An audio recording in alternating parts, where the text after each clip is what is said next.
Hello and నమస్తే everyone. నేను మీ MVN Kashyap. ఎలా ఉన్నారు? అన్షేకబుల్గా ఉన్నారా?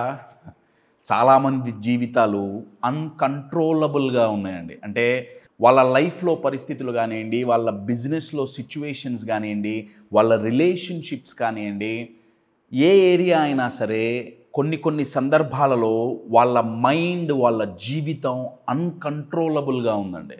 మన లైఫ్ గనక, మన ఇమోషన్స్ గనక అన్కంట్రోలబుల్గా ఉంటే మనం అనుకున్నది సాధించటం ఒకటి కాదు, రెండు కాదు, జీవితకాలం టైం వేస్ట్ అవుతూనే ఉంటుందండి. మన లైఫ్ అయినా సరే, బిజినెస్ అయినా సరే, ఫస్ట్ ఏమేంటయ్యా అంటే అన్కంట్రోలబుల్ నుంచి అన్షేకబుల్గా ఎదగాలి. This is the purpose of human life అంటే. అందుకే ఈ వీడియోలో మనం ఎదగాలి అంటే ప్రతి ఒక్కళ్ళకి సక్సెస్ కావాలి. ప్రతి ఒక్కళ్ళు సంపాదించాలనుకుంటారు, ఉన్న నుంచి నెక్స్ట్ లెవెల్కి వెళ్ళాలనుకుంటారు. ఇవాళ 10 రూపాయలు సంపాదిస్తే రేపు 20 రూపాయలు సంపాదించాలనుకుంటారు. ఇవాళ సక్సెస్ అయితే రేపు ఇంకా బెటర్గా సక్సెస్ అవ్వాలనుకుంటాం కదా. అది కోరుకోంది ఎవరు? అందరికీ కావాలి. అయితే అలా ఎదగాలి అంటే అన్స్టాపబుల్గా ఎదగాలి అంటే మనకి ఏ అలవాట్లు ఉంటే మనం ఎదగగలం. ఇక్కడ నేను అలవాట్లు అని స్పెసిఫిక్గా మాట్లాడటానికి కారణం ఏంటంటే, హ్యాబిట్స్కి ఒక పవర్ ఉందండి, ఒక గొప్పతనం ఉంది. అదేంటంటే మిమ్మల్ని ఆటో పైలట్ మోడ్లో పడేస్తుంది. ఆటో పైలట్ మోడ్లో పడేయటం అంటే మీరు ఏ అలవాటైనా తీసుకోండి, మీకు అది వన్స్ అది అలవాటైపోతే మీరు అది చేయటానికి కష్టపడతారా? ఇప్పుడు బ్రషింగ్ ఉంది, చేయడానికి ఓ పెద్ద కష్టపడాలా? రోజు పొద్దున్నే లేచి ఒక కప్పు టీ తాగటం అలవాటైంది, దానికో పెద్ద కష్టపడాలా? నేనేమంటున్నానంటే, ఏ అలవాట్లయితే మనకి 10x 15x గ్రోత్ ఇవ్వగలవో ఆ అలవాట్లు మనం చేసేసుకుంటే ప్రతిరోజు ఎదగటానికి, సక్సెస్ అవ్వటానికి ప్రతిరోజు కష్టపడాల్సిన అవసరం ఉండదు కదా. అంటే కశ్యప్ హార్డ్ వర్క్ చేయకుండా ఉంటే ఎలా ఎదగగలం? అదొక్కటే ఇంపార్టెంట్ కాదు కదండి. అంటే పొద్దున్న లేచినప్పటి నుంచి సాయంత్రం వరకు జీవితాంతం ఎదగటం కోసం గాడిద చాకిరీ చేయాలా? అదే ఆ అలవాట్లు మనం చేసేసుకున్నాం అనుకోండి, ఏ అలవాట్లయితే మనకి ఎదుగుదలకు ఉపయోగపడతాయో, ఏ అలవాట్లయితే మనకు డబ్బులు సంపాదించి పెట్టగలవో ఆ అలవాట్లు మనం చేసేసుకుంటే మనం చాలా ఫాస్ట్గా ఎదగగలం. At the same time just ఫాస్ట్గా ఎదగటం కాదండి, ఆ ఎదిగే ప్రాసెస్ అంతా, జర్నీ అంతా చాలా వైబ్రెంట్గా ఉంటుంది, చాలా జాయ్ఫుల్గా ఉంటుంది. ఆ అలవాట్లు కనుక మనం చేసుకోకపోతే ఆ జర్నీ అంతా చాలా టైరింగ్గా, చాలా ఇరిటేటింగ్గా, సక్సెస్ అవుతాం, ఎదుగుతాం, కానీ జర్నీ అంతా చాలా చికాకు పుడుతుంది. సో ఈ వీడియోలో ఆ అలవాట్లేంటి, ఏ అలవాట్లు ఉంటే మనం ఎదగగలం డిస్కస్ చేద్దాం.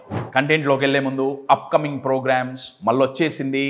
Emotional mastery February 9th offline and ఆన్లైన్లో ఒకేసారి కండక్ట్ చేస్తున్నాము. ఎప్పట్లాగా 1 full day ప్రోగ్రామ్.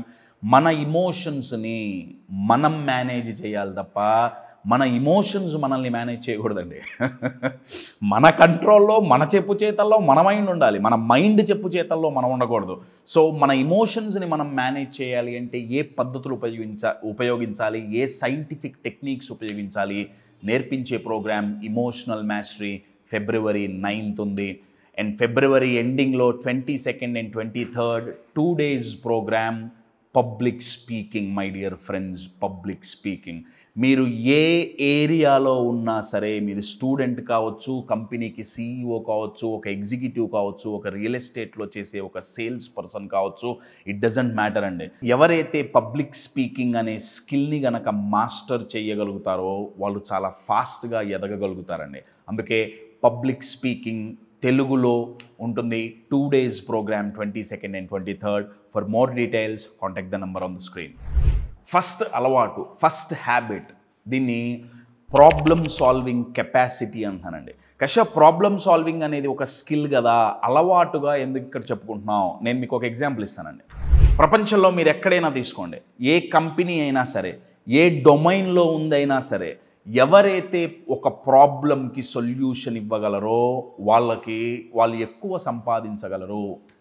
అయితే ప్రాబ్లంకి సొల్యూషన్ ఇవ్వగలగాలి అంటే ఫస్ట్ ప్రాబ్లం రాగానే పారిపోవటం కాదు, సమస్యలు రాగానే వెన్ను చూపటం కాదు, ఆ సమస్యకి మనలో ఎంత దమ్ముందో చూపించగలగాలి, ఆ యాటిట్యూడ్ ఉండాలి, ఆ మైండ్ సెట్ ఉండాలి. ప్రాబ్లమ్ సాల్వింగ్ స్కిల్స్ అదేదో బ్రహ్మ విద్య కాదండి. దాని గురించి మళ్ళీ ఏం ట్రైనింగ్ అక్కర్లేదు. ప్రాబ్లమ్ సాల్వింగ్ ఎలా చేయాలనేది ఎక్కడ నేర్చుకోవాలి? గూగుల్లో ఫ్రీగా ఉందండి. గూగుల్లో కొన్ని వందల స్ట్రాటజీస్ ఉన్నాయి ప్రాబ్లమ్ సాల్వింగ్ ఎలా చేయాలనేది. కానీ గూగుల్ చెప్పంది ఏంటయ్యా అంటే, ఆ స్ట్రాటజీస్ ఇంప్లిమెంట్ చేయాలి అంటే మైండ్ చాలా స్టేబుల్గా ఉండాలండి, అన్షేకబుల్గా ఉండాలి. సో మనం అలవాటు చేసుకోవాల్సింది ఏంటంటే, ప్రాబ్లమ్స్ని చూసి పారిపోవటం కాదు, ప్రాబ్లమ్స్ని ఎదుర్కోవటం, ప్రాబ్లమ్స్ని ఎదిరించటం, ఆ సమస్యలకు ఎదురీది సొల్యూషన్స్ సృష్టించాలి. ఏదేమైనా సరే నేను నిలబడతాను అని ఆ ధైర్యంగా ప్రాబ్లమ్స్ని ఫేస్ చేయగలిగినప్పుడు అప్పుడు ఏదో ఒక స్కిల్ మైండ్లో వచ్చేస్తుందండి. ఆ సొల్యూషన్ ఎలా పట్టుకురావాలి అనేది అప్పుడు ఆలోచన వస్తుంది. సో మీరు ఫాస్ట్గా ఎదగాలన్నా, ఎక్కువ సంపాదించాలన్నా, సక్సెస్ అనే పదాన్ని మీ ఇంటి పేరుగా మార్చుకోవాలనుకుంటే ఫస్ట్ ఉండాల్సిన అలవాటు ఏంటంటే ప్రాబ్లమ్ సాల్వింగ్. సమస్యలను సాల్వ్ చేసే అలవాటు ఉండాలి. దిస్ ఈజ్ ఫస్ట్ అండి. సెకండ్ హ్యాబిట్ ఏంటంటే ఇమోషనల్ ఇంటెలిజెన్స్ అండి. దీన్ని ఇప్పుడు ప్రపంచం అంతా ఏఐ చుట్టూ తిరుగుతోంది కదా, ఆర్టిఫిషియల్ ఇంటెలిజెన్స్ చుట్టూ. అయితే ఈఐ అనేది చాలా ఇగ్నోర్ చేస్తున్నారు ఇమోషనల్ ఇంటెలిజెన్స్. ఇది ఎందుకు అంటున్నానంటే, ఇందాక మనం ప్రాబ్లమ్ సాల్వింగ్ గురించి మాట్లాడుకున్నాం. ఇప్పుడు లైఫ్లో నెక్స్ట్ లెవెల్కి వెళ్ళాలి, గ్రో అవ్వాలి అనుకుంటే అప్పటి వరకు చేయని కొత్త పనులు చేయాలండి. చిన్న చిన్న రిస్క్లు తీసుకోవాల్సి వస్తుంది. నా రిస్క్ తీసుకునే స్టేజ్లోకి వెళ్ళినప్పుడు మైండ్ స్టెబిలిటీ చాలా ఇంపార్టెంట్. టెన్షన్స్ పెరగచ్చు, యాంగ్జైటీలు పెరగచ్చు, భయం కలగచ్చు. ఒక్కొక్కసారి మనం ఎంతో కష్టపడి ఒక ప్రాజెక్ట్ చేయటానికి మనం నడుము బిగిస్తాం, అయితే అది ఫెయిల్ అవ్వచ్చు. ఎంతో కష్టపడ్డ తర్వాత కూడా మళ్ళీ తిరిగి ప్రయత్నించాలి, ఇంకొకసారి ప్రయత్నించాలి, ఇంకొకసారి ఎఫర్ట్స్ పెట్టాలి. దానికి చాలా మోటివేషన్ కావాలండి. ఆ మోటివేషన్ ఎక్కడి నుంచి వస్తుందంటే ఇమోషనల్ స్టెబిలిటీలో నుంచి వస్తుంది. దాన్నే ఇమోషనల్ ఇంటెలిజెన్స్ అంటామండి. అంటే ఇమోషనల్గా మనం ఎంత తెలివిగా ఆలోచిస్తున్నాం, సింపుల్గా తెలుగులో సింపుల్ లైన్స్లో చెప్పాలి అంటే. సో సెకండ్ అలవాటు ఏంటి? ఇమోషనల్ ఇంటెలిజెన్స్, లేకపోతే ఇమోషనల్ స్టెబిలిటీ. నేను మీకు ఒక ఎగ్జాంపుల్ ఇస్తానండి. ఇమోషనల్గా స్టేబుల్గా ఉండటం అంటే ఏంటి? నేను మీకు ఒక ఎగ్జాంపుల్ ఇస్తాను. ఇప్పుడు ఒక కెమెరాలో నన్ను షూట్ చేస్తున్నారు కదా, నేను మీకు నీట్గా క్రిస్టల్ అండ్ క్లియర్గా కనబడుతున్నా. కానీ ఇప్పుడు ఒకవేళ కెమెరా షేక్ అయింది అనుకోండి, ఏదో ఒకసారి షేక్ చేయండి. ఇప్పుడు చూడండి, కెమెరా షేక్ అవుతుంది. ఆపండి. నేను ముందే ఉన్నా కానీ ఇమేజ్లో క్లారిటీ పోతుందండి. మీ ముందే సొల్యూషన్స్ ఉంటాయి. మీ మైండ్ కెమెరా లాగా దాన్ని క్యాప్చర్ చేయగలగాలి అంటే అది షేక్ అవ్వకుండా స్టెబిలిటీతో నిలబడి ఉండాలి. యూజువల్గా మనం ఎప్పుడు షేక్ అవుతాం? సమస్యలు రాగానే షేక్ అవుతాం, ఫెయిల్యూర్స్ రాగానే షేక్ అవుతాం. అందుకే మై డియర్ ఫ్రెండ్స్, ఫాస్ట్గా ఎదగాలన్నా, ఎక్కువ సంపాదించాలన్నా అన్షేకబుల్ మైండ్ కావాలి. అది కావాలి అంటే emotional intelligence is the first priority అండి. ఇమోషనల్గా హెల్దీగా ఉండటం చాలా చాలా ఇంపార్టెంట్. అందుకే ఇమోషనల్ మాస్టరీ అన్న ప్రోగ్రామ్ డిజైన్ చేయడానికి కారణం అదే. If anyone interested you can join. So first one is problem solving, second one is emotional stability, emotional intelligence, and the third one is that is in part 2. అది next పార్ట్లో చేద్దాం. ఇప్పటికే video చాలా lengthy అయిపోయింది కదా. So ఇంకొక 2 అలవాట్లు next వీడియోలో మనం డిస్కస్ చేద్దాం. ఎవరెవరికైతే ఆ వీడియో కావాలనుకుంటున్నారో పార్ట్ 2 అని కామెంట్ బాక్స్లో మెన్షన్ చేసి మాకు తెలియజేయండి.